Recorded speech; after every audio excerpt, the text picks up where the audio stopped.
Partia Demokratike dënon hakmarrjen politike ndaj efektivëve që zbatuan ligjin.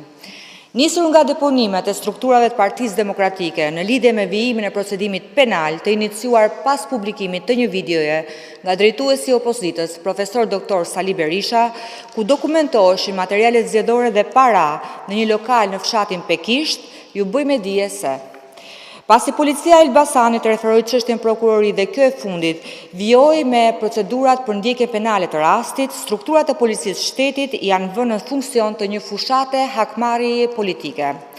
Në urdhat politik të Edi Ramës dhe në drejtimin e Ilir Prodës në policinë e shtetit, është ndërmarrë një seri masash disiplinore dhe ndërshkuese ndaj efektivëve që guxuan të veprojnë në përputhje me ligjin.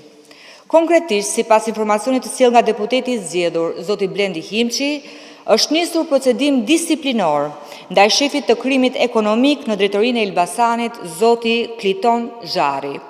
Është pezulluar nga detyra në drejtori i policisë qarkut Elbasan, zoti Sadik Kateshi. Procedim disiplinor dhe transferim për shefin e krimeve të komisariatit Peqinit, zoti Denis Sinani. Këto masa përbën një akt të pastër hakmarrjeje politike ndaj efektivëve që refuzuan të heshtin përballë manipulimit të zgjedhjeve dhe që ushtruan detyrën e tyre me ndershmëri dhe profesionalizëm. Nga ana tjetër, emra si Krenar Guçe promovohen me poste si shpërblim për shërbim në funksion të farsës zgjedhore të zhvilluar 11 maj. Partia Demokratike dënon me forcë të sjellje arbitrare dhe paralajmëron se të gjithë rastet e abuzimit me pushtetin do dokumentohen dhe të ndërshkohen sipas ligjit. Faleminderit.